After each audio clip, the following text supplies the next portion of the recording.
નમસ્કાર મિત્રો સ્વાગત છે તમારું અમારી યુટ્યુબ ચેનલમાં। આપની સાથે હું છું પિનલગીરી ગોસ્વામી।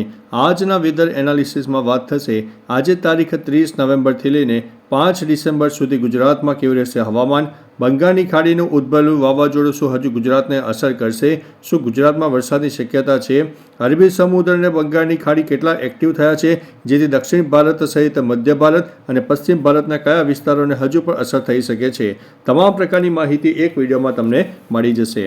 મિત્રો મહત્વનું છે કે આજે તારીખ 30 નવેમ્બર છે, તો આજે બંગાળની ખાડીનું ઉદ્ભવેલું વાવાઝોડું શ્રીલંકા તરફથી ધીમે ધીમે નબળું પડી રહ્યું છે, પરંતુ દક્ષિણ ભારતના અનેક વિસ્તારો સહિત તટીય વિસ્તારોમાં જોરદાર તબાહી મચાવી રહ્યું છે। અનેક વિસ્તારમાં 50થી લઈને વધુ કિલોમીટરની ઝડપે પવન પણ ફૂંકાઈ રહ્યો છે। અત્યારે એરપોર્ટ ઉપર અનેક ફ્લાઇટો રદ કરવામાં આવી છે, કારણ કે હવામાન ખરાબ થઈ ગયું છે। ઉપરાંત શાળાઓમાં પણ રજાઓ જાહેર કરી દેવામાં આવી છે। મહત્વનું છે કે આ વાવાઝોડાની અસર હજુ પણ 3 દિવસ દક્ષિણ ભારતના અનેક જિલ્લાઓમાં થશે।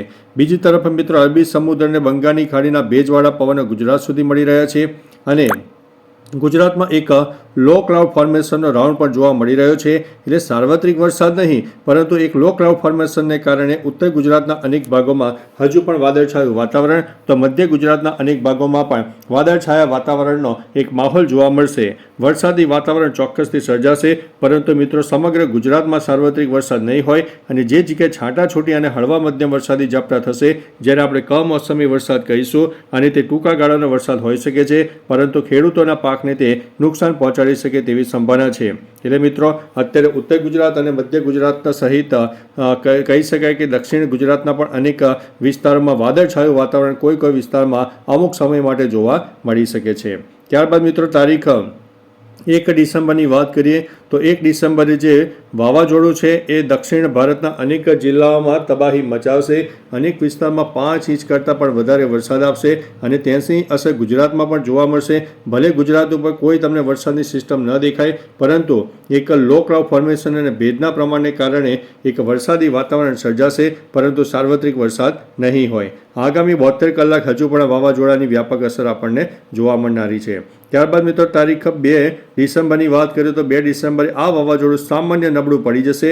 દક્ષિણ ભારતના અનેક જિલ્લાઓમાં એક કહી શકાય કે જે જગ્યાએ 5 ઇંચ કરતાં વધારે વરસાદ થતો હતો, તેની જગ્યાએ હવે 1 ઇંચની આસપાસ વરસાદ થાય તેવી સંભાવના દેખાશે। એટલે મિત્રો આગામી 3 થી 4 ડિસેમ્બર સુધી આ વાવાઝોડાની અસરને કારણે દક્ષિણ ભારત એક્ટિવ રહેશે।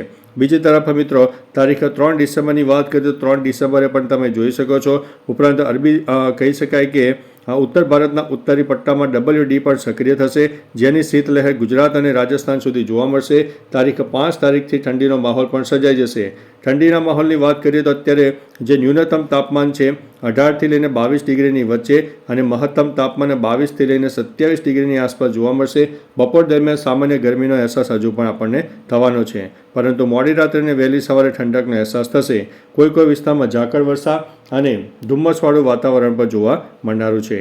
4 ડિસેમ્બરની વાત કરીએ તો 4 ડિસેમ્બરે પણ વરસાદી માહોલ રહેશે, પરંતુ જે 100% જે વાવાઝોડામાં જે વરસાદ હતો તેની તીવ્રતામાં 90%નો ઘટાડો થશે। તે 10% સુધી અસર તેની હજુ પણ 4 ડિસેમ્બર સુધી જોવા મળનારી છે અને 5 ડિસેમ્બરથી આ વાવાઝોડું ઘણું બધું નબળું પડી જાય, પરંતુ શ્રીલંકા અને દક્ષિણ ભારતના અનેક જિલ્લાઓમાં જતાં તે વરસાદ આપશે અને તેની અસર આપણને 6 ડિસેમ્બર સુધી શ્રીલંકામાં ખાસ કરીને જોવા મળશે અને દક્ષિણ ભારતના અનેક વિસ્તારમાં જોવા મળનારી છે।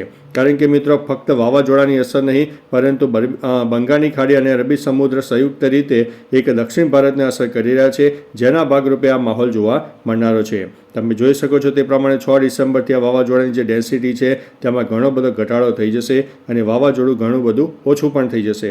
અને ગુજરાતમાં એક વરસાદને લઈને થોડા ચિંતાના સમાચાર જે હતા તે તારીખ 5 ડિસેમ્બરથી ઓછા થઈ જશે અને 5 ડિસેમ્બરથી ફરીથી ગુજરાતમાં એક ઠંડીનો માહોલ જામશે।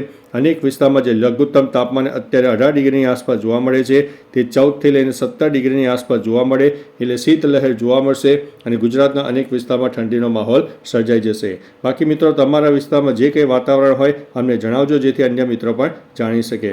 તો ચાલો મિત્રો હવામાનની લેટેસ્ટ માહિતી લઈને મળતા રહીશું, ત્યાં સુધી અમને રજા આપશો। નમસ્તે।